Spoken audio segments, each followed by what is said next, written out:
on the make.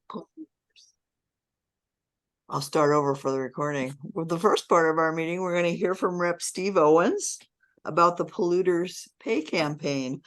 Rep. Owens was elected in 2020, and he represents the 29th Middlesex District, which I imagine we have a few people in. And we will probably also be joined by his aide Emerson, who's coming on. So that's just the littlest bit of an introduction, because I'll let Rep. Owens fill us in a little bit more. I know that although he's fairly new as a state representative, he has been one who's stepped right up to take on some climate issues. So we're very glad to have him come speak to us today. Well, I'm very glad to be here. Very glad to be here. So I am Steve Owens. I'm the state representative for the 29th Middlesex, which is most of Watertown and parts of West Cambridge and North Cambridge. And I'll wait for the mute so we lose the echo.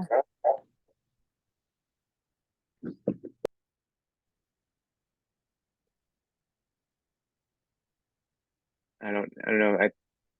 Okay, I think we're okay now. Great. Yes. So, and as was said, I am in my just in my second term. I was elected in 2020. My previous background was as a transportation consultant. I did a lot of work for trucking companies, railroads, state departments of transportation, doing a lot of freight and logistics, planning, forecasting, work like that. And one of the reasons, and the reason I bring it up is because one of the reasons that I got kind of activated into the climate space was towards the end of my career. I started in a very small company, and as it goes, that company was bought out and then bought out and then bought out until it was this big global concern. And towards the end of my time there, I started to get asked to do more and more work for petrochemical companies, mostly for their to do their supply chain and logistics plans so that they could sell plastic pellets cheaper. So I was doing a lot of work for places like Dow Chemical, for Saudi Aramco, for concerns in the tar sands out in Alberta. It's like, how can we turn all of this byproduct from the gas fracking we're doing into something else we can sell? And at that point, I was just couldn't do it anymore. Watching the world put more plastic, watching these companies rather put more plastic into the world, looking to do more work with petroleum products, really just radicalized me. And so after I was elected, this was something I felt really strongly about to put a curb on. And so the bill I'm here to speak on is the Polluters Pay Act, which officially is House 872, Senate 481, an act establishing a climate change superfund and promoting polluter responsibility. And the superfund is important because what we really want to do is to remind people of the concept of the EPA's superfund. The concept is very simple, right? The concept of polluters pay is very simple. The superfund principle. Those who make a mess should be the ones to clean it up. And that's what we want you to think of when you think of this bill. So what it would do is it would impose a fee on the largest emitters of greenhouse gases in Massachusetts, and that fee would go into a climate resiliency superfund. So those would be polluters like Shell Oil. Their profits doubled in 2022, by the way, to $42 billion, billion with a B.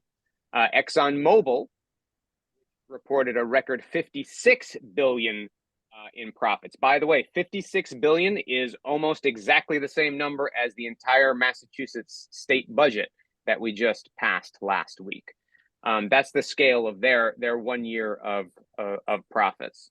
And I did a little math. I calculated that for 56 billion, just for a sense of scale, that amount of money could replace every single registered vehicle in the United States with a Tesla, and you'd still have enough money left over to do it again. That's how much money that $56 billion is. But ExxonMobil, by the way, they forecasted climate change. Forecasted how climate change would cause global temperatures to rise as long ago as the 70s. So they've known that this was coming. They've known that what they're doing is harming the planet. Their private research predicted how burning fossil fuels would warm the planet, even as the company publicly denied the link. And that sounds familiar. It should, because think about what the tobacco companies did. The tobacco companies did the same thing. They knew that their products were causing harm to human health. They sold them anyway, and they were required to pay a settlement after that. So again, the concept that we are putting forward with this bill is a similar concept to what the tobacco companies have done, what big polluters have done through the EPA. These companies have been getting away with polluting our air with greenhouse gases. They've known the consequences. This bill requires that the big polluters pay a fee based on their share of historic emissions. So not going forward, their historic emissions. That would go to the DEP for the purposes of climate change adaptation for this superfund. We know that the superfund model works. It works for dealing with pollution. Where I am, I'm in Watertown. The Watertown Arsenal is an example of a superfund success story. The EPA added the site to the national priorities list, designating it as a Superfund site back in 1994. The cleanup activities removed contamination. They demolished a nuclear reactor, and now the former arsenal is a engine of growth for Watertown again, as a retail and destination. So a climate resiliency superfund, it can do the same for most for those areas that are impacted by the effects of climate change. We know that storms are going to be more serious. I mean, you look out your window about 20 minutes ago where I am, you saw the rain coming down, like you could swim in it. The flash floods were happening in my neighborhood and nearby. These storms are only going to get more serious. Sea level rise, shoreline erosion, storm surges, those are going to impact our coastal cities and further inland. Rising temperatures, shifting rainfall patterns, they are likely to increase not just the intensity of floods like we may be seeing out our window today, but droughts as well. It's estimated that Polluters Pay will raise about $10 billion over the next 10 years using the formula in the bill. And that would go all to climate adaptation projects. So that would include infrastructure projects like seawalls and stormwater improvements, defensive upgrades to roads, bridges, subways, transit. We know that there's the aquarium tea stop on the Blue Line sometimes takes it a little too literally when the storm water comes up. Improving grid infrastructure so it can handle the transition from fossil fuels. Environmental projects like wetlands and forest restoration or invasive species management. Cleanup projects after storms. There was an estimate that showed a hurricane in Massachusetts could deal, this is just economic damage, not loss of life, or it could deal $76 billion if we had a superstorm like they had the Superstorm Sandy in New York.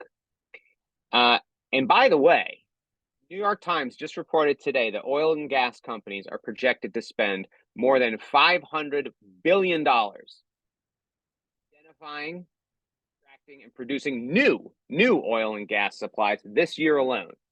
So here that are crying poor that $1 billion a year for the next 10 years can't go to cleaning up the messes that burning all that new gas and oil is going to create.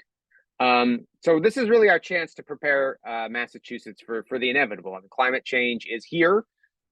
We are doing our best to slow it, but the impacts we are going to be dealing with, and not just impacts in our physical infrastructure, but the impacts of our humanitarian responsibilities as well. The governor today announced that she's declaring an emergency for the refugee crisis for folks coming here, and that the climate refugees are going to be more and more frequent as folks from places where it's too hot to live, where the seas have risen, where that sort of conflict has created instability. We're going to see more and more people as climate refugees coming to Massachusetts and the United States in general. So the bill is designed to hold those responsible for these extreme weather events accountable.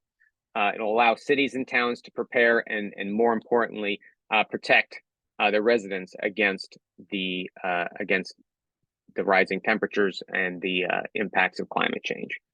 So that's the bill. I am, happy to answer any questions or further any sort of discussion. The goal of this is to provide, some funds for climate adaptation and resiliency. We know that, the oil companies, they have the money. Our cities and towns, for that matter, the ones who are going to be dealing with the impacts are the ones who are going to have to end up paying for those repairs and enhancements, whereas the ones who are causing the destruction are giving record high dividends to their shareholders. So that's the Polluters Pay model. Happy to take questions or have a conversation with folks. Yes, Phil Hirsch. Could you tell us the number of the bill again? Yes, of course. And in fact, I can put it in the chat. Hold on. It is House 872 and Senate 481. It's an act establishing a climate change superfund. We've had a pretty good response. Just on the bill itself, we've had a the question is, what groups are likely to oppose the Polluters Pay bill, and what can we do to call these out? Well, I will tell you that the fossil fuel companies are not big fans. They are not interested in paying into this fund. They are not interested in being required to take responsibility for this. There are some folks who are worried that that this will. Oh, thanks, Ed. There are some folks that are worried that this will raise gas prices. We did a lot of economic analysis around this, and it is since it's a backward-looking fee. It's a fee on how much carbon you have emitted over the past. I forget exactly the date, but it's the past 10 years, I think. The number will be known by the companies, so it's not a variable number and it's not a forward-looking number. So it's basically a sunk cost. And what we've seen anyway is that the price of gas is more linked to global stability than it is to any individual gas tax. I mean, I don't know if you did much driving last year, but when they removed the gas tax in Connecticut but kept it in Massachusetts, if you drove from here through Connecticut, you would not have noticed a change in the gas price more than a cent or two. Certainly not the level of the gas tax. So we don't anticipate a rise in gas prices.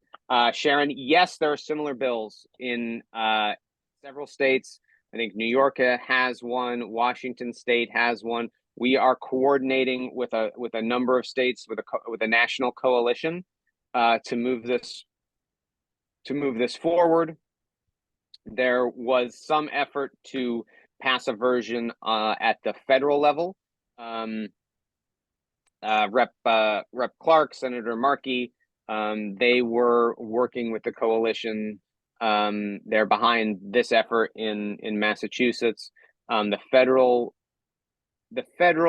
version of it has kind of stalled at this point. Most Republican House of Representatives is not interested in moving this forward, so they're spending energy elsewhere. No one has passed the bill yet, so we have not passed, but we are working forward. Right now, the bill is in the Environment and Natural Resources Committee in the State House. It had its hearing. We had a great hearing. We had a great couple of briefings as well. Got a lot of attention there. But I want to call on Roger, who has had his hand up as I answer questions that have come in through the chat. Good. Thanks very much, Steve. Very interesting. And my question is about other avenues to achieve this. I think when it came to the pharmaceutical companies and the opioid crisis, I believe that there wasn't legislation per se, but that the attorneys general of many states really took it to the companies and brought it to the courts. Is that another avenue where we might go with this if the legislation? Absolutely. Yeah. Absolutely. So that was actually some of the pushback that we've gotten from even our allies, was that, look, you can't do this in law. You have to do this. You have to sue to get this happen. That's how the tobacco settlement happened. That's how the Volkswagen settlement happened. That's how that's how a lot of these things do. You sue for damages and you collect the damages. We have been working with some great constitutional lawyers to make sure that this bill is not running afoul of any precedent that would stop us from being able to pursue a legislative avenue.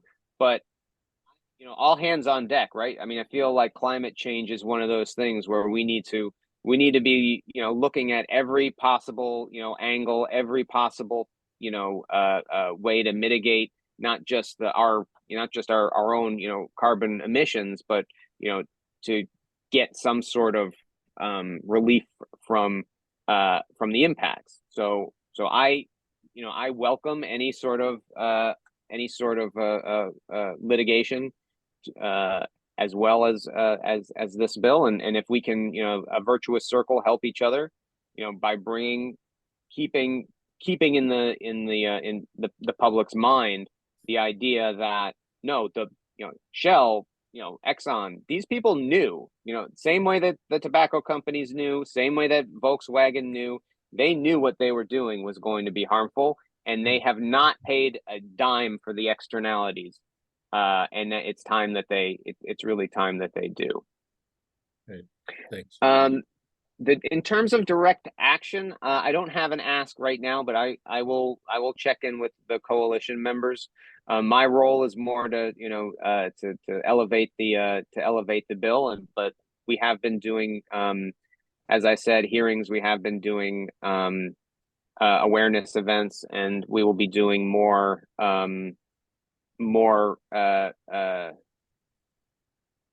public awareness.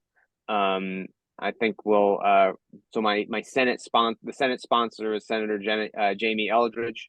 We'll be putting out another op-ed about the bill probably in over the course of the next few weeks, and we are we'll send some information to Elders Climate Action to just let you guys know if there's an ask of direct action around this. Mm-hmm.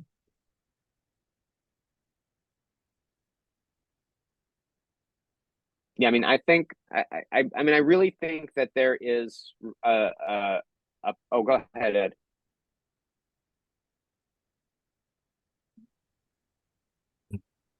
Do you know of any companies or industries that are in favor of doing this and make a business out of what the bill is trying to achieve?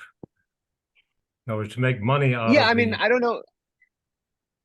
Yeah, I don't know of any specific companies that are doing this. I do know the municipalities are ready. I mean, the municipalities are ready to to have some other source of funds to help with their mitigation projects.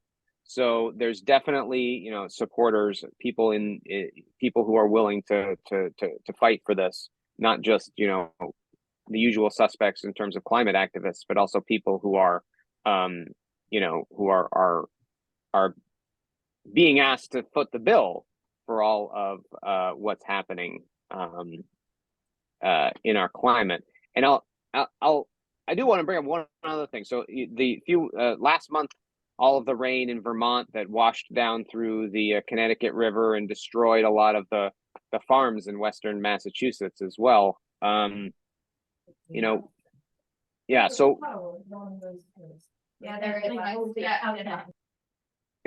was that a question, or was that somebody not muted?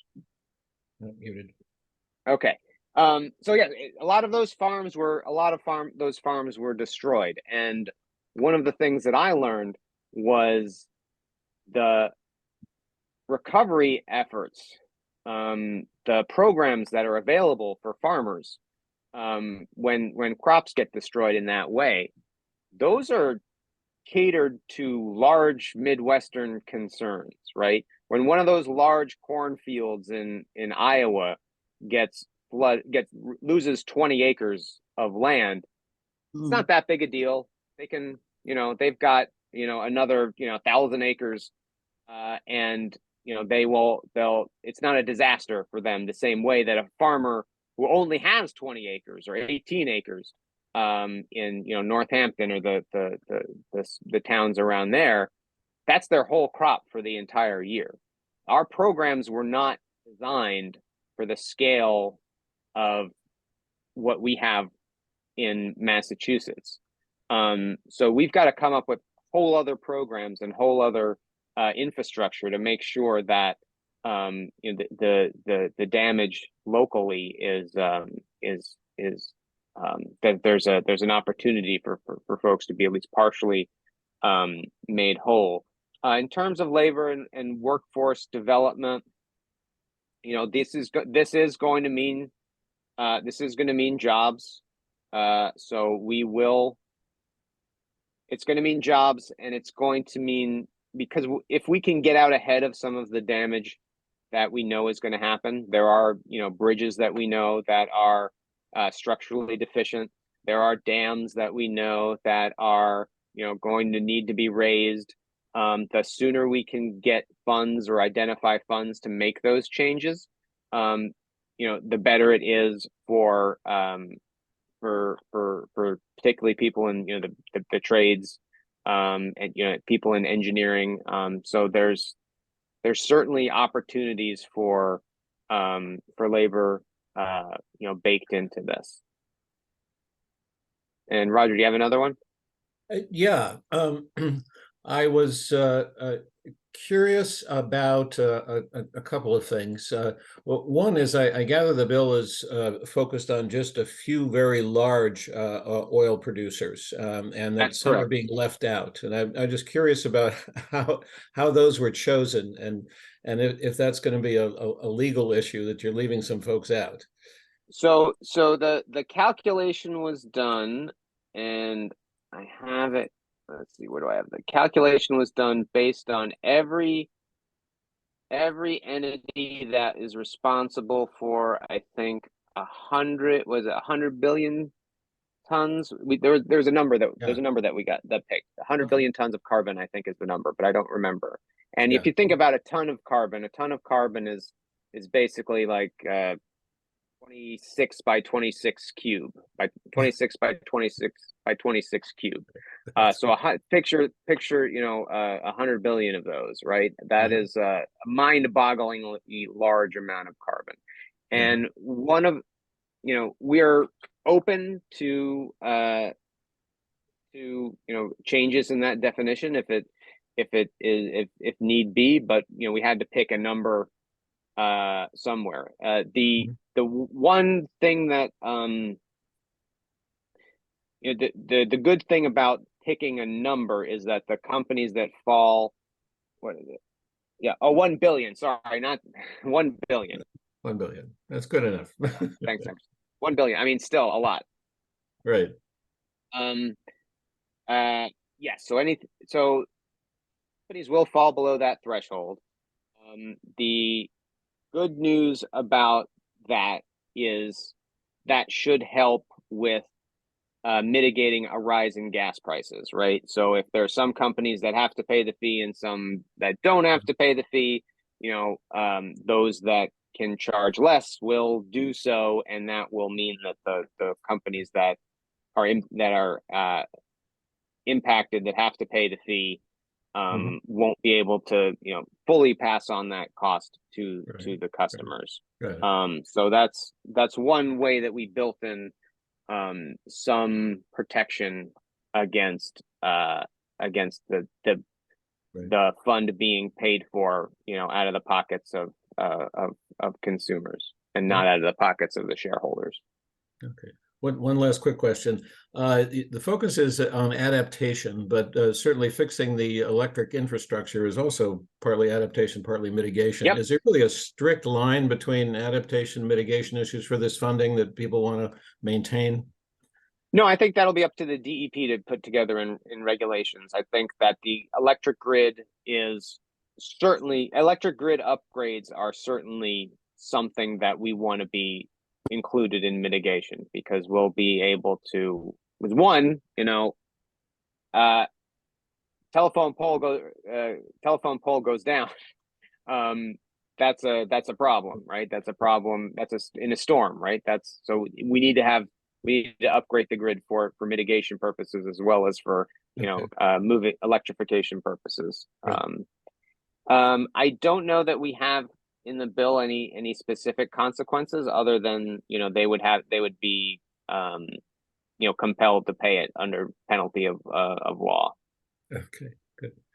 I think Ed has his hand up. All right, and Ed, you have a last one, and then I know you've got folks from Hanscom after me. Is there any way to tie this to these companies who are the major producers to PFA production? In other words, are they the same companies? Can you have some disregard of the environment by association of other product lines they have? So you end up appealing to more people. Yeah, we haven't really thought about that, but that's an interesting tie-in for sure. I think it's particularly when we find out more about some of the health effects of that stuff. It could be interesting. Or microbeads, for example, in cosmetics, another pollutant. So you tie it into other things, saying these are the companies that make these products, and they're doing it again with this. And we ought to go ahead and make them pay for introducing these things to the environment. So just a thought. Yeah, that's an interesting thought. All right, and I think Maria, you get the last word. Hi, thank you. Are there sponsors, co-sponsors, other co-sponsors to this bill and in the Senate and the House? Yes, so we do have a list of co-sponsors, and I think Ed put the link to the bill. You can see all the co-sponsors there. There are a good number of them, more than I can count in just by glancing at the screen after clicking. So yes, and if you don't see your legislator on there, feel free to let them know that you've learned about this bill and would hope that they sponsor it. I think they're about 35. I did a quick count. Ed's faster than I am. All right. Well, thank you so much, Rep. Owens. I really appreciate you filling us in on that. And there was just one more question, if you have another minute. I don't know. Alan Fierce, who's about the Attorney General. Yeah. We're having conversations with the Attorney General's office. We have not gotten her proactive support in it, but she's not in opposition. Great. That's really good to hear. And love what you're telling us, and we'll look forward to more. However we can help support you in moving this, please do get back to us with what Absolutely. Yeah, happy to, and thank you for having me. Really appreciate the time. Right. So welcome. Thank you. All Thanks. Take care. Bye. right. Bye-bye. So part 2 of this action-packed meeting is an update on what's happening with the Hanscom field. I don't know if you all have heard about it, but we're going to hear a bit more about it and see if we can take some action on that one. I think Okay. Roger's going to fill us in on that, right? Yeah, I'm just gonna have to share screen here just a minute and see if I can do that. Looks like that's going to be up. And I would just say, the legislative team does have the Make Polluters Pay bill on our agenda, not as one of our top priorities, but it's there, and we'll be staying in touch with Steve and other folks around that and let you know if there are things that we can do to support the legislation and kind of follow it along for you. So we were trying to get, put this into slideshow mode, which doesn't want to go into, here we go, okay. All right, got it. I'm working in PowerPoint, which I usually don't work in because we got some slides from the folks who are really behind this campaign, who are an organization, a coalition called Stop Private Jet Expansion. We hoped we were going to have a speaker from them, but their speakers were all busy. So I volunteered to kind of study up on this and take a look at their webinar materials. Borrowed a whole bunch of slides from them and said that I would make a brief presentation. We also, at our leadership team meeting this Monday, decided that we as an organization would endorse this campaign. So we're on board with these folks. But I'll provide you just in 15 minutes or so a little bit of background on what the problem is and some things that we and you all can do to support the campaign.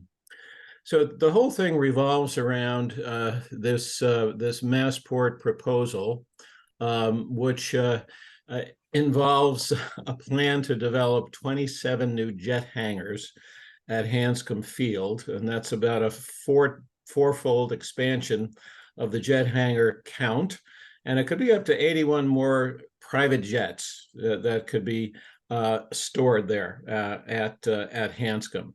It would end up paving over 70 football fields, and it obviously would be expanding the private luxury jet capacity. And from Massport's perspective, okay, they have some self-interest in this. It's going to grow their revenue from all various fees and leasings or whatever else goes on with Massport. So Massport has some reason to kind of support this for sure. Their claim, of course, is that there is a need and a market for, people want to fly more in private jets, and there are more private jets out there. We need to kind of accommodate them. That's kind of, they say that's their job. So for folks who've never been to Hanscom Field, including me, it's 20 miles northwest of the city, and it's actually our region's biggest general aviation airport. You can see more than 100,000 flights per day, 340-day average. I didn't know it was so busy, but it is busy, and it's the largest private jet port in all of New England, and there are about 104 jet flights out of there and into there every day. So it's pretty busy, and almost a third of the flights are these private jets. Over the last couple of years, jet flights have actually increased, and there's lots of aircraft of various sizes that are either owned by individuals or by corporations who fly in and out of Hanscom. However, there is a lot of propeller, I think traffic as well, and I think most of that is probably individuals and not so much corporate. I think the corporate folks and the folks with a lot of money are using jets these days. So I needed to fill myself in a little bit on what's the whole private jet scene, having never flown one and not owning one myself. They seat from like 5 to 18 passengers, depending on the size. The number of private flights across the US from private jets has hit a record high last year. It dipped like all flights during the pandemic, but it's been rebounding, and lots of folks are jumping into their private jets to get around. there's some debate about this number, but this is I think a very reasonable estimate that they produce 10 to 20 times as much carbon dioxide equivalent pollution as a commercial jet per passenger mile. Now, obviously, commercial jets produce a lot more, but they carry a lot more passengers more efficiently than these private jets, which carry relatively few passengers and still have to blow out tons of jet fuel for every operation in order to move those relatively few people a distance. It's not a game changer in terms of the amount of emissions, but it is like more than 1% of all U.S. transportation emissions are coming from private jets, and that's 4% of all aviation emissions. So it's not insignificant at all. And the EPA said in 2020, there are enough emissions from private jets to equal all bus travel in the entire country. So it's a chunk of emissions. Now, to be fair, we need some private jets for humanitarian purposes and some other things. But we're talking about folks who are, according to the folks in the private jet expansion group, I didn't see this article. There's an article in the Wall Street Journal that documents that most flights are to resort destinations. And you can see some of the favorites down there from Magellan Jets, Nantucket and Martha's Vineyard. If you want to go there, you should be taking a private jet. That's my feeling. Next time I go, for sure. And to get an idea of the cost of these things, I thought this was interesting. I know many of you would probably like to take your pets to Paris and have had a hard time getting a seat on a commercial aircraft for you and didn't want to put your pet into the hole by all means. If you want to carry your pet with you on a plane, like you can with the Amtrak pets of a certain size, you can get to Paris for just $10,000. And I thought that was like a real bargain. So this is where this market is at. It's in kind of a crazy stratosphere, at least $2,000 per mile for some jets and climbing and more than that. So it's not something that your average person needs, wants, or should be taking or can take. So just to get a sense of the amount of emissions that we're talking about, and to put this into context of alternative forms of transportation, in our last deep dialogue on the emissions from airlines and ways of cutting them, we learned a little bit about this, but here's another example of that comparison. And you can see that domestic flight is right up there at the top this is per passenger per kilometer traveled. Okay, so it's right up at the top. Carbon emissions are only a moderate part of that. A lot of it is other emissions that are created by the jet that have a greenhouse gas effect. So it's not just the carbon coming out of the gas itself, but other things, pollutants that are generated by the jet flight. I don't know all the detail on that. Long haul flights are more efficient because there's less takeoff and landing as a proportion of the trip. I was surprised that one passenger in a diesel car is not that great actually compared to that. I was like, okay, but if you go down to 4 passengers, you start putting more people in a car, you're getting down to pretty reasonable means of travel. It's even comparable to domestic rail, a lot of which is still probably diesel. And a lot better than buses. So make sure we have at least 4 people in our cars wherever we go. That's my take home there. But remember that private jets are 10 times. So it'd be way off the chart here, or like 2,640 grams for a private jet, which is huge. So you can see that that you got a real problem here. And if we had my other take home on this one is if we only had Eurostar-like transportation throughout the United States, look how low that is. So, electric fast trains can really solve our problem. Okay, so at Hanscom, just a couple of numbers, give you an idea. The folks at the private jet expansion group did a little back of the envelope calculation, which I'm not going to go through, came up with 752,000 tons per year based on that 38,000 flights. And that's about the emissions of 163,000 average cars over the course of a year. So we're talking about a substantial amount of pollution and greenhouse gases coming from these things. So what does Massport say about why we should do this, and why, in fact, it might be good for the climate? First, they say, well, just increasing the hangar capacity doesn't mean you're going to increase the flight volume.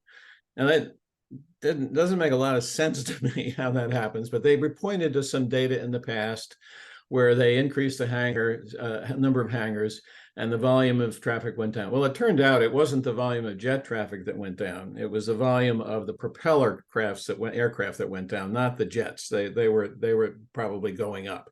So that's, I don't understand how, if you increase the capacity for these jets, how you're not going to have more flights. And they would say also that, well, maybe the jet flights will somewhat decrease because there's this problem that occurs, and somebody orders a jet to fly into Hanscom from Chicago, and they want to be picked up the next day. They fly in from Chicago, they land, drop off their passenger, probably some executive, and they got to put the jet somewhere until they can pick the guy up. So there's not a hangar there at Hanscom. They're going to have to find a hangar somewhere else in the region and ferry their flight there to put it to bed in a hangar somewhere else, and then ferry it back again to pick up their passenger. So they say, well, we need more hangars so that kind of thing doesn't happen too much. Well, what the folks who know more about this than I do say is that there's just no evidence that would happen in an increased fashion or really make a difference of any substance. Clearly, we need to get the folks who actually run these operations into the discussion to really figure out how they're reacting and responding to all of this. But it does seem pretty bogus to me as well. And then the folks at Massport also say, like, well, we're going to have electric planes and we're going to need more hangars for them. And I say, well, I think the response there has been like, well, that's great. Well, then let's just limit these hangars only to electric planes. If we need them, let's put electric planes in them, not jets. Simple as that.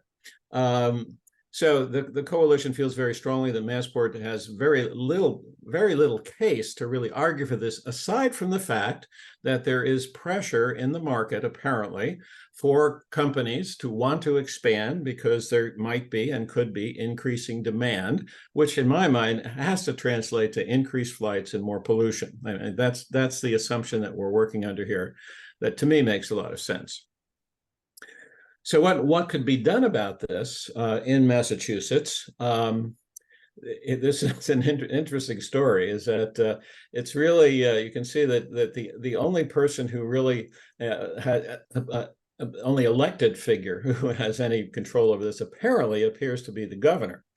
That there's no legislation that gives anybody else any authority for this. And it's all about when the facilities are built. Once the facilities are built, I think there are FAA rules and other things, like you can't discriminate. And if there's a facility is available and the airport can handle the number of flights, you can't say, don't bring more jets in here if you have the facility. So it's all about, you got to stop the infrastructure cold in order to reduce the number of private jet flights, or at least eliminate the increase in private jet flights. So that makes sense to me too. It's really an infrastructure fight that we have to have here. So what does this coalition say about what to do? You can see public awareness and education, they're doing a lot of that. Their coalition now has, I think, 30 or 40 organizations like, Mothers Out Front and all the usual players. And now we're on board with their coalition. And, various ways we're going to demand stopping these plans. Elected officials are going to be important in this, and in particular for the surrounding towns. The select boards are being mobilized to really speak up, because I think they have a lot of credibility speaking for their town's populations.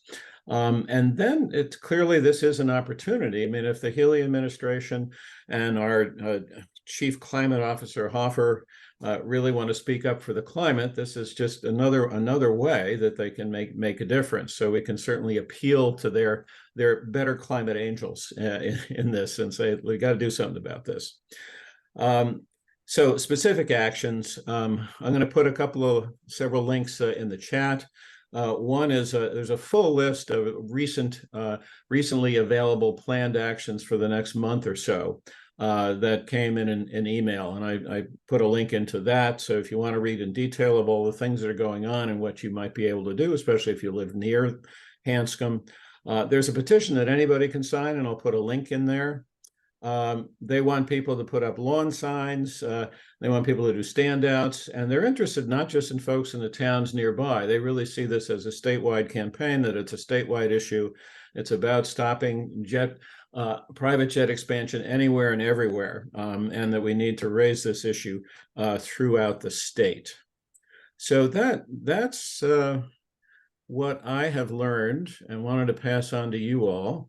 And I'm happy to take any questions or have some discussion about maybe to what extent you feel like we should get engaged in this, or concerns that you might have about this, pros and cons of getting more involved. And let me know. I guess there's the chat. Does anybody have anything in the chat? Are you watching that, Mayim? Okay, thank you. So questions, concerns about this whole project here? Yeah, I see a hand going up there. Yeah, from Linda. You're on mute, Linda. Yeah, I'm unmuted. Yeah, good. You know, now that everybody has discovered that climate change is actually a reality, there are so many things going on, and there's so many issues that have larger implications. My immediate reaction to this is, yes, I think it's not a good idea for them to have more flights going in and out. And if the planes can't use Hanscom, they will find someplace nearby in another state or someplace. I mean, I'm sure there must be alternatives. And I just think we ought to be focusing on those things that have the broadest effect. Yeah. I certainly hear that, and I think we need to put things into context, and there's a lot to be learned about exactly the kind of thing that you're talking about. My gut sense is that there is a way in which not having access to this particular field in this great location has the potential of slowing down the growth of business, but we don't even know that. And as you say, even then it would be a relatively modest issue compared to so many others that we're involved in. So I don't think we're putting this forward as this should be a major engagement for ECA, but something that I think we can support. And there is a very vibrant movement emerging around it. We don't really have to take a lead. We can simply kind of come in and play a role. Rick. Thanks, Roger. Yeah, I do support this. I agree with the last point, that there's many other probably more significant projects that we need to undertake, and I guess we need to undertake them both, all, whatever. This one won't take much of our time. There are other options. We have Worcester Airport, for example. What happened to Worcester Airport if they need to take pressure off of Logan? And the other thing that I think about is some people say, well, yeah, is this just because it's in Lexington? And then I think about, no, my reaction would be exactly the same if they were talking about adding hangars and another runway to Logan at the cost to East Boston. We need to cut down the amount of airplane travel. I'm frightened at the prospect of how am I going to lower my own carbon footprint by 50% without stopping my own plane travel. We all need to think about that. So anyways, I'm behind this. Yeah, gotcha. Okay. Roger, I want to say that Dave Damler had a couple of questions. I think the first one may have been answered about how much jet fuel propeller planes use, but Dave, if you can unmute, I'll let Dave ask his question. Hey, Dave. Yeah, hey, Roger. Thanks for the presentation. I'm just wondering when it'll be too late. to do anything? What's the timetable for addressing the issues that you raised? I don't know when they're slated to make a decision. What I do know is that there is an environmental review that Massachusetts Environmental Protection is undertaking, and they're going to put out a report in the fall. My sense is from what the folks at the coalition have said is that the project doesn't really require a permit because of its specific nature. And the review, I don't know if it's voluntary or what can be said, but it'll be interesting to see what happens there. So at least there's that one next step in the fall. After that, how quickly they can move, I don't know, Dave. And it's a good question. It does seem like the coalition is truly trying to ramp things up and really get the protest in motion before the fall. So I assume there might be some urgency, but I don't know exactly what's going on. And they did say, I think you said, maybe it was on one of the slides, that they're apparently propeller craft use substantially less fuel and also produce substantially less greenhouse gas pollution than the jets, in part because how they fly, where they fly, the nature of their engines. But I don't know the details on that. And the jets are clearly particularly bad in terms of this. I see Ed, your hands up. Yeah, a couple of thoughts occur to me. In one sense, this is no different than going in the airport and parking in the passenger pickup lot, except you have to take a flight out of Logan to go to the passenger pickup lot out in New Bedford or wherever the other airport is. Secondly, instead of a flight in and a flight out, you have 4 more flights that are going to affect neighborhoods. And those flights go over a number of neighborhoods that are already infected by noise, Revere, Winthrop, now we're getting into Somerville. So you reduce the number of overflights and therefore the air noise that people have to suffer through the airport. So it's another factor. How significant it is, I just don't know. I'm just not sure what exactly what you're saying, Ed. You're thinking that people are going from Logan to Hanscom as... Because it feels important, but we are. Was that what your assumption was? You fly into Logan and then you take the plane out to park it someplace else. You come back in again. So you're really doubling the amount of flights, tripling actually. From two flights, you have 6. Yeah. So you end up not only having the pollution from per passenger on 2 flights if you park at Logan, but you have 4 more flights you're dealing with going in and out. Where you have that level of pollution. I'm assuming that they're at capacity at Logan, but I don't know the answer to that. That would be my guess. Yeah. John, you have your hand up. Yeah, thank you. I think I was just looking at the recording of our last meeting, the deep dialogue with Dan Castriano. And, it really opened my eyes up to the problems with the aviation.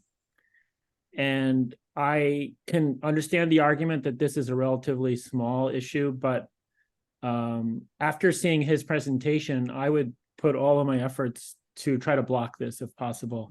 It definitely will send a message to whoever. And if the corporations are feeling pinched by that, I don't really have a lot of sympathy for them, because we're all kind of making adjustments right now to a climate crisis that seems to be accelerating really rapidly. So I kind of agree with you. I mean, part of this is not so much about the exact concrete gains we're going to make with this as sending a message, getting the word out, raising awareness, and also activating people, bringing together coalitions. So there are some secondary things, despite perhaps the limits of the actual target. And for however it's worked out, I mean, this group, it now has a full-time communication person and some staff. They're better staff than we are. Maybe it has to do with their location and some deep pockets in Lexington. But it's good for the climate movement in general, I think, to get this word out and to involve more people. So yeah, that's a kind of secondary gain that's worth considering. Yeah, thanks. Let's see any more anything in the chat there, Maya? No, okay. So then I think maybe We're good we're, on that, but we'll have to get that link out to people Yeah. in case they don't pick it I'm up. going to put some links in the chat right now, okay? As we move into our next presentation, I'll put all 3 of those links in the chat. And then we can move, Seth, are we ready to move on to talk about September 17th? Okay, We are. good. Thomas Meyer is here. I was just about to send him a chat and welcome him and say, hang on for a minute, but it's time to move on to that. And I will introduce Tom Meyer. Tom Meyer is an organizer for Food and Water Action, and he's been working on publicizing and getting the word out and planning the upcoming September 17th March Against Fossil Fuels, which is going to take place in New York City.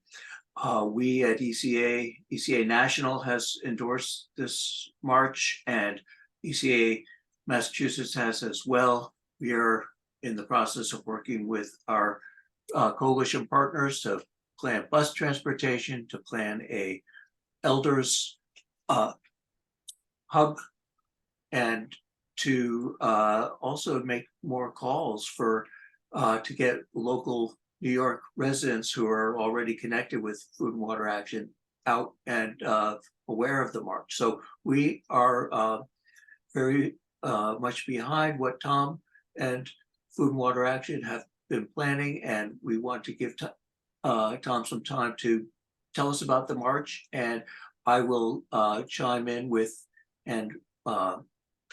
information that I'll put into the chat, and perhaps talk afterwards about the specific logistical arrangements that are being made for people coming from this area to attend the march.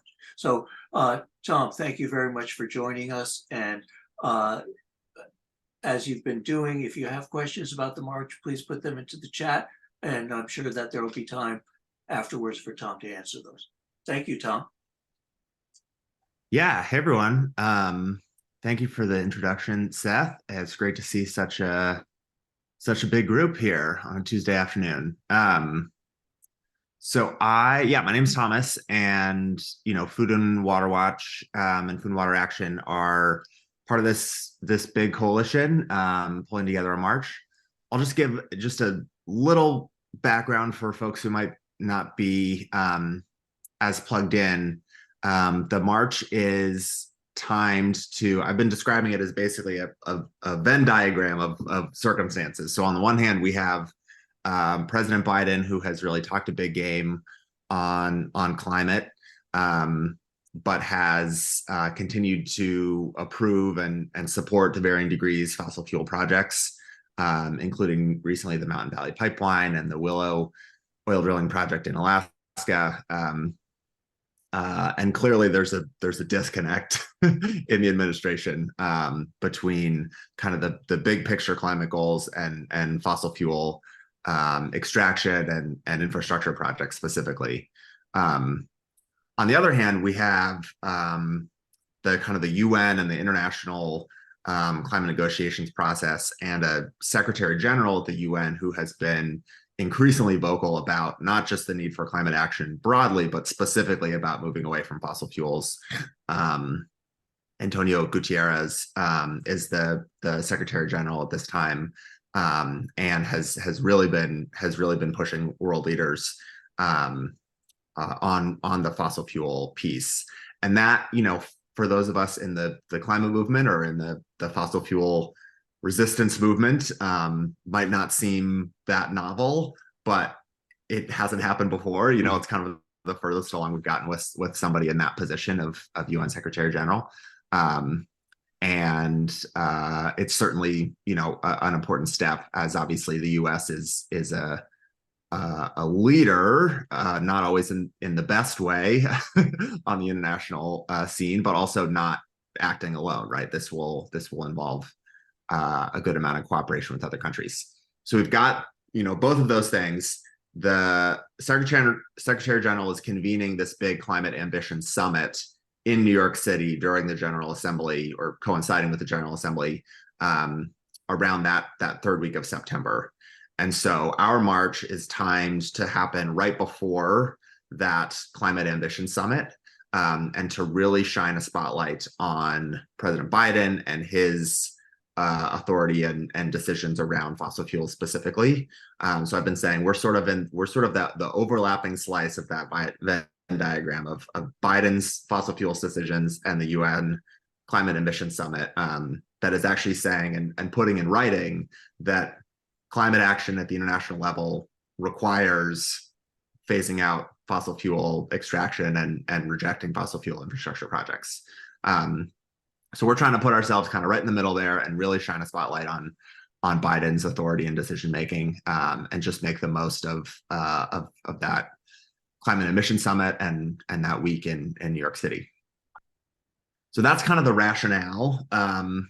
Obviously, there have been climate marches before in New York City and elsewhere. We think this is important and different for a couple reasons. One is that really explicit demand to end fossil fuels. That has not always been as kind of crystal clear for a variety of reasons, but it's obviously really important and really urgent right now. And the other is that there hasn't really been a big kind of national scale mobilization of the climate movement since probably the fall of 2019. So it's been a while, and this is a great opportunity to really show the power of the climate movement and bring a lot of folks together. And we know that that's beneficial for the kind of long-term health and vibrancy of our movement and all of our collective efforts. There's no substitute for taking action together in person. So that's a little bit about, why this is happening, when it's happening, and what we're going to do in New York City. I'll just say on the recruitment front, Seth alluded to it, but there's a lot of hubs that have been formed, and a hub in for our purposes right now is any group of 10 people or more, or any person who can bring 10 people or more, kind of organized however it makes sense for them. So some hubs are location based, some hubs are kind of interest based or identity based. There's a bunch of high school and college hubs, and I'll just drop the link for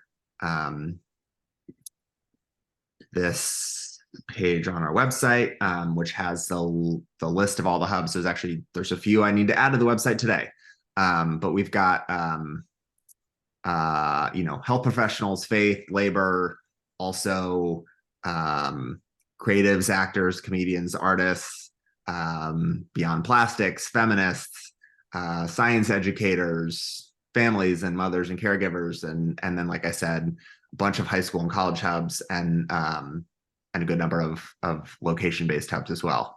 I think we're at about 90 total, which is really great. Like I said, of 10 people or more, but some of them will have much more than that. And so that's really exciting. It's a way to not only kind of organize people in a practical way, but also just to really demonstrate the breadth and depth of the movement and all of the different ways that people are involved. The other thing I'll say, Seth mentioned this again, is just our phone banking project. So I put another link in the chat with the shifts that we have coming up. So we have two every week. We have one tonight and one on Thursday this week. And what we've been doing is calling people on the Food and Water Watch list in New York City. We're actually almost done with that list. We've made over 20,000 phone calls so far, and might wrap it up this week.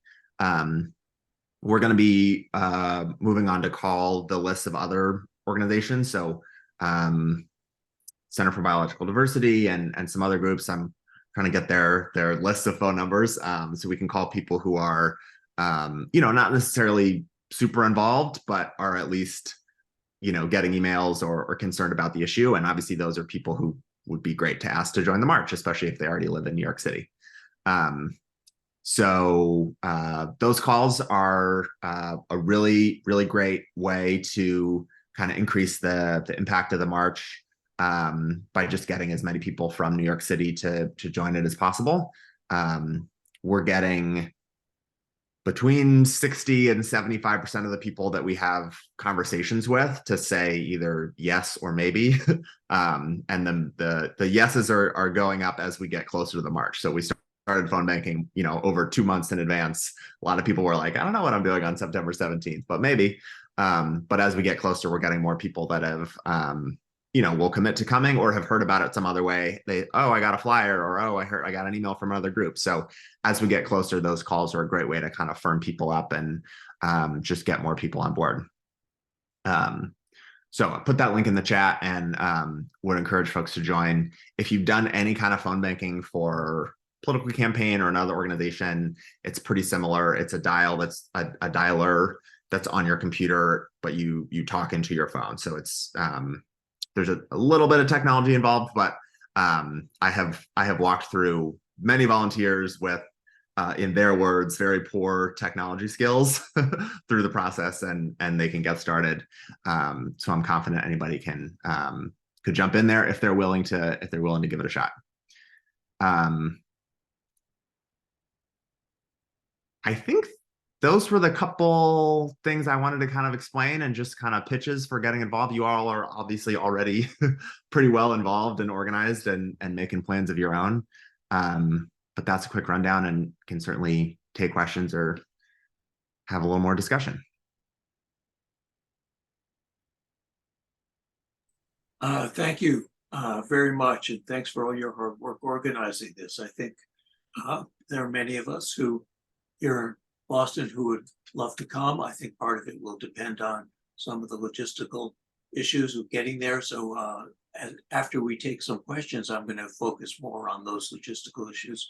But we do have a couple of hands up, Tom, if you don't mind taking these. Barbara Tinker and then Alan Fierce. Go ahead, Barbara. Hello, I love hearing about this.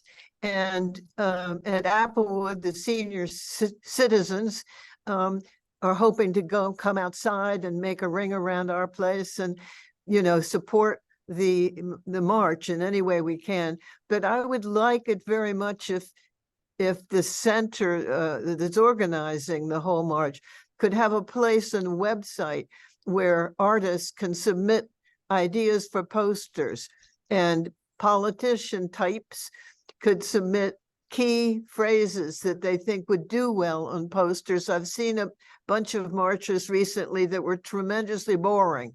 So if we can get more creative people to have some fabulous posters on a website that people could just take down and use, I think it would be useful. Thank you. Yeah, I'll just mention that we are working with some really wonderful artists who have an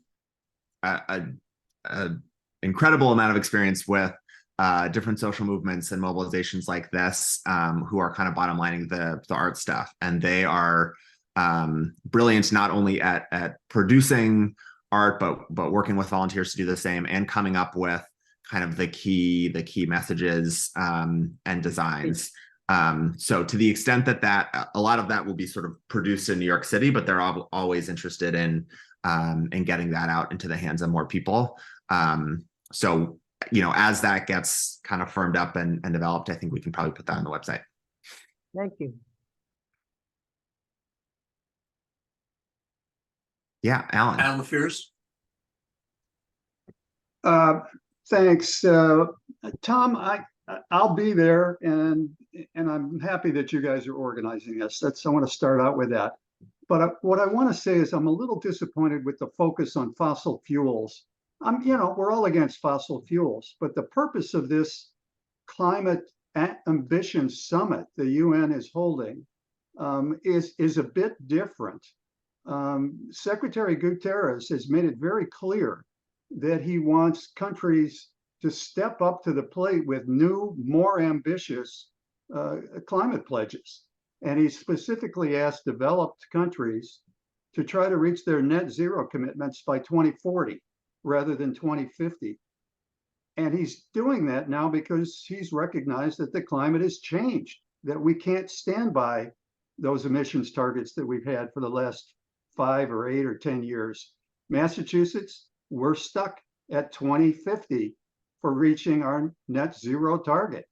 And I just wish this whole notion of more ambitious climate targets would have been the focus of this march and rally, rather than simply the old fossil fuel opposition that I've marched in New York City before to oppose.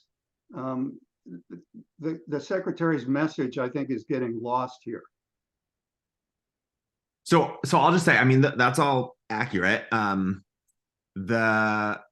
part of our strategy here is to make sure that in the kind of discussion or the framing around climate ambition or climate action, phasing out and rejecting fossil fuels is not lost. And that is something that, you know, when you look at the Biden administration's policies, they're going around the country touting their, you know, the bipartisan infrastructure law and the Inflation Reduction Act as these huge climate accomplishments, while at the same time approving major fossil fuel projects, some of which I mentioned earlier. The UN, you know, climate agreements up until now, the Paris Agreement, the big thing that everyone touts, does not mention fossil fuels or oil, coal, or gas. And so that is obviously a blind spot, and not a, you know, it's an intentional blind spot, right? Because of the power and influence of the fossil fuel industry.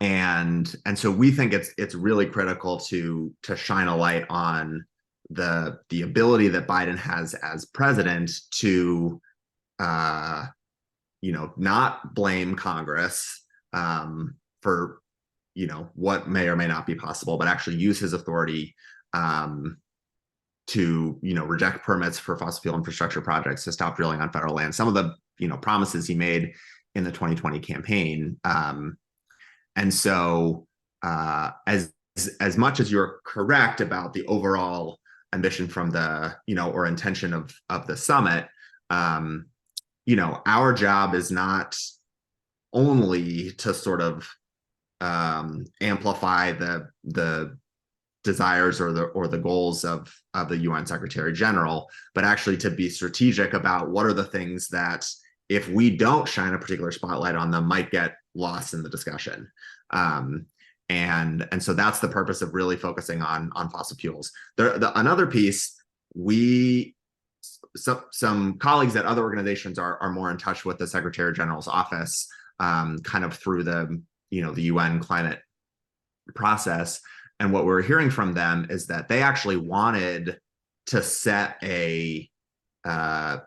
we were referring to it as like a ticket to entry, that said, you can't come to this climate ambition summit unless your country has a plan to phase out fossil fuel production and use.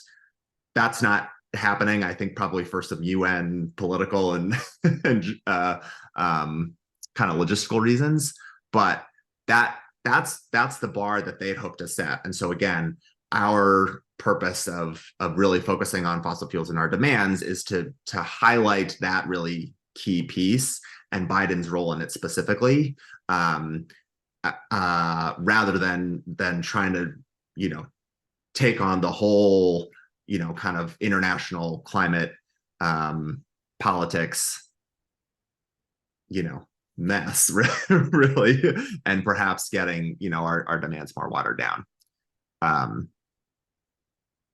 Thomas, could I ask you to address a question of, are there going to be other marches on that same day, or how does this fit in with other climate activities that are planned for the days coming up to and coming after?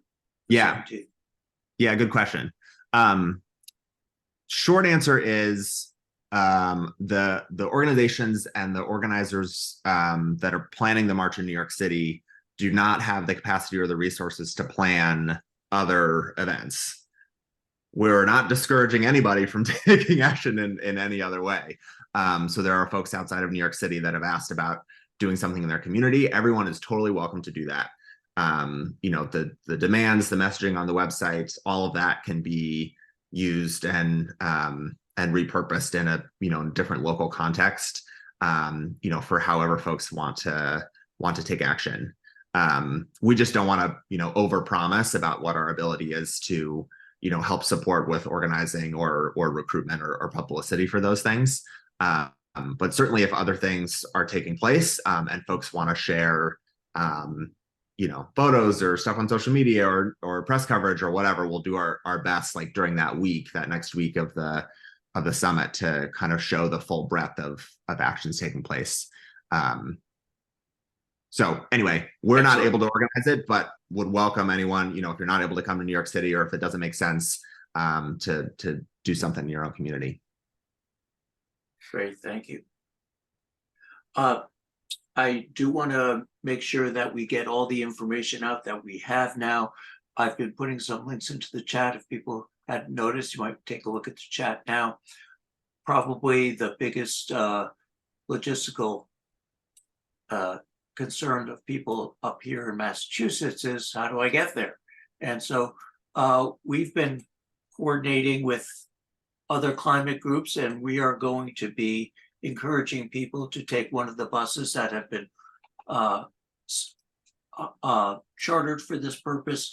As far as we know, this is a joint venture between Mothers Out Front and 350 Mass. We know 350 Mass is behind it, but ECA and Third Act are also going to be sending people on these buses. I just put the link into the chat. There will be planned stops at least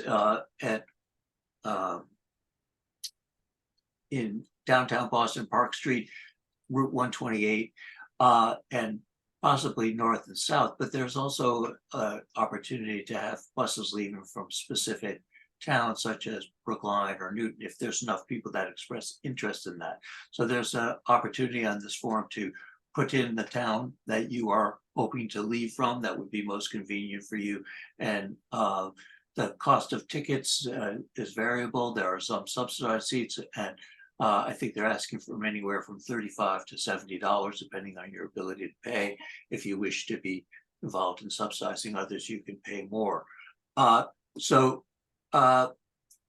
We mentioned that there is an Elders Hub that's forming. We are one of many organizations: Elders Climate Action Massachusetts, Elders Climate Action National, Third Act New York City, Third Act Massachusetts, Third Act National, and several other local New York City elders groups are involved in setting up this hub. We'll be there with ECA signs. So if you want to multiply your impact of marching with other elders, or just want to be with a group where you're more likely to recognize friends and comrades, please join us at the Elder Hub. And I will put that link into the chat right now. That there's no place right now where we've determined that we're going to meet up, but if you sign up, you'll get emails or texts that will give you that information. So you might want to copy this down or open it up in your browser now. Finally, I want to just make sure that people understand that making these calls is really a big way that you could contribute, whether you're planning to go to the march or not. This is a way that you can have an impact. And these calls are fun calls to make. They're just really reminding people that there's this great event coming up, and can we ask you if you're going to be joining us? And they'll say yes, no, or maybe, and you check a box and you go on to the next call. If you've used Hub Dialer before, it's very common tool for campaigners, and basically you just sit there, and it's quite easy to learn if you haven't done it before. If you've done it before, you can the first half hour or so of the meeting next Thursday is generally devoted to instruction, but you can just go right onto Hub Dialer once you've signed in. So we have tried to recruit elders next Thursday. For next Thursday, Third Act is also going to be doing the same, and I'll be there to welcome people and to thank all the youth organizers that are doing most of the work on this on behalf of us elders. And so it'll be nice to have other people in the Zoom window there with you that you recognize, and it's a way of kind of showing that we as a group care and are supportive of this action. So anyway, there are, thank you for the comment, Carolyn. There is a way to get there from on Amtrak as well. It might be more comfortable for some of you to do it that way. You have to book your tickets early on Amtrak to get discount. There's also a discount available for elders. So make sure that you get all the discounts that are available, and you should be able to get back and forth for about $100 that way.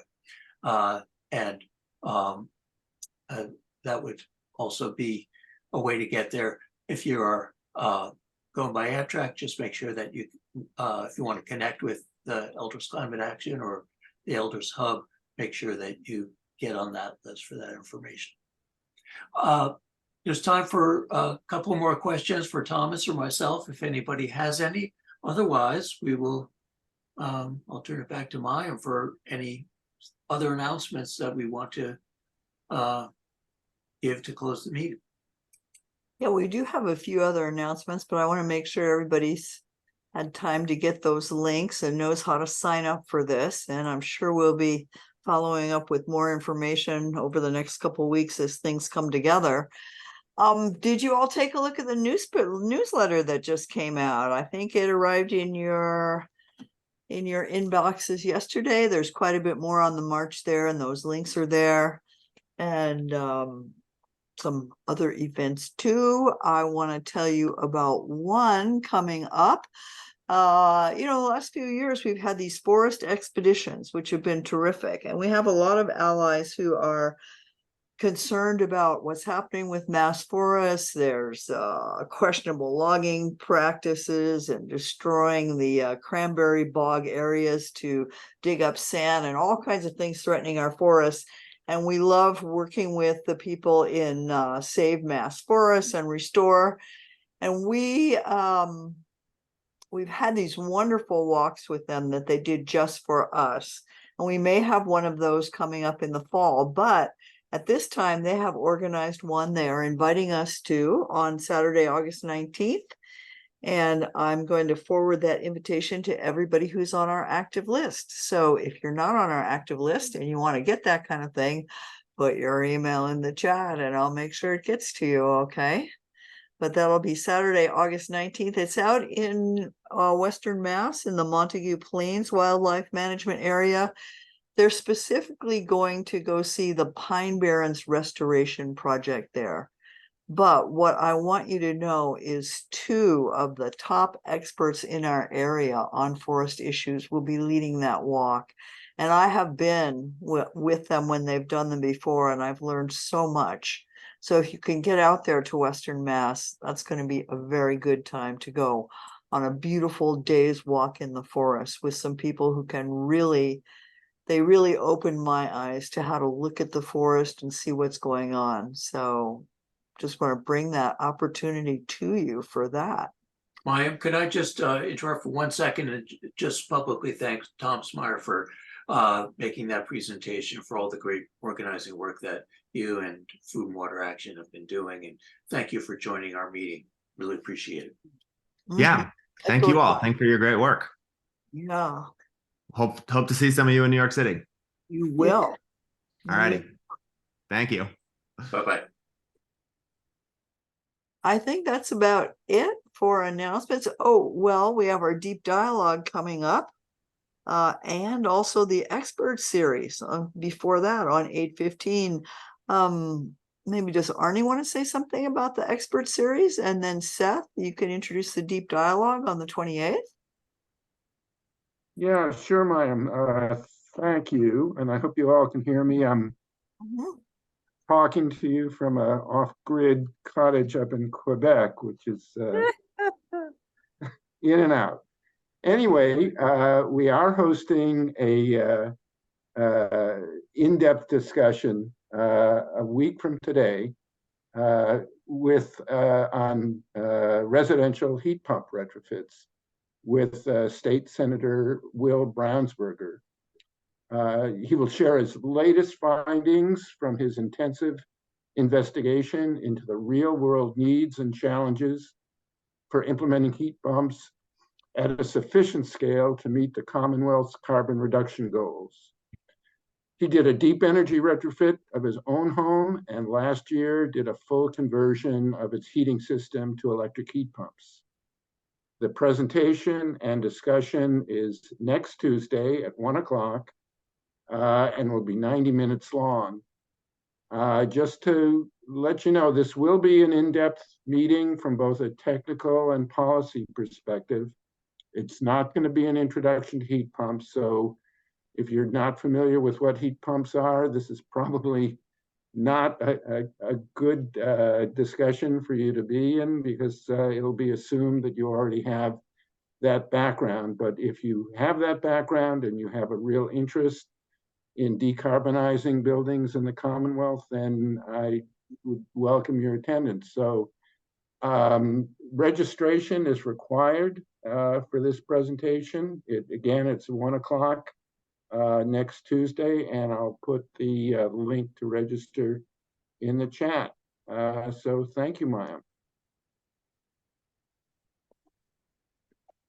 You're so welcome. And deep dialogue coming up. That's me. So I don't know if any of you attended the deep dialogue for July, which was last Monday, but it was a really interesting and I think provocative discussion about how we can reduce air travel to make an immediate impact on the carbon, on the climate crisis, and just acknowledging how difficult that is for some people to begin to change their flying habits, but how important it could be as well. Well, we're doing the same for another difficult decision this month, which is related to the consumption of animal products, both meat and dairy. And we will have an expert presenter telling us about the facts about the climate impact of our diets. And we'll also come back to the theme of how we can expand our impact if we do make changes by doing so through social networks, and how critical that is, because it's very difficult to get support to make these kinds of changes. But once you do have that support from immediate friends and family, that much easier to start to spread the idea. We're not looking about elimination, we're just looking about reduction. And so I'm going to put the link to that into the chat right now, and hopefully some of you can join us for that deep dialogue. Now there is a time change, it's 5 o'clock rather than 4 o'clock on Monday, August 28th. So we hope some of you will be able to join us for that. I also do want to mention, and you'll be getting emails about this, but the education team and the leadership team has been planning a series of webinars in September to honor our one of our founding members, Larry Rosenberg, who died in 2022. We created a series of 3 webinars in September that deal with somewhat controversial issues. Larry was always somebody who wanted all of our work based on the science and wasn't afraid to look at topics with a fresh look, as long as they were really science-based and rigorously vetted. So in that spirit, we've created a series of webinars, first one being about nuclear power, second one being about the green bank movement and the role of green banks in financing climate change, and the third one being about food and agriculture and how it can contribute to the particular agriculture, how it can contribute to reducing carbon emissions and lessening the effects of climate change. So take a look at the newsletter for that, and take a look in your mailbox soon. You'll be getting an email about that lecture series, and I hope that some of you can attend that. Thank you. I would just add to that, keep your eyes on the website. There's the website calendar and Facebook, where you have to click that little down arrow for events to see events. But That's how you can really keep up to date and check in between what's going on. So thank you all for coming today. What a good meeting.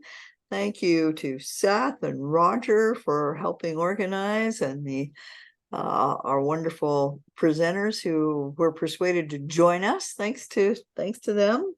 Thanks to Alan Fierce for some excellent legal questions, and to everybody else who asked questions too. That's what this is all about. We love learning about this together and taking action together. And this is the time to do it. So thank you all. Take the time to copy any links you need out of the chat or save that, and we will see you next time. If I might, I just wanted to add a postscript. I'm in Conway, so kind of representing Western Mass. And I just wanted to report to you that we did have a pretty successful protest. Chase Bank opened a new branch in Northampton. And on their day of the grand opening, we had 50 protesters there with some really nice artistic productions. I have one I'm showing in my window here. And we got great coverage from the Northampton Gazette with a really good write-up and good discussion about why Chase is so problematic. So I just wanted to pass that along. Thank you all. Great, John. Thank you. Yeah.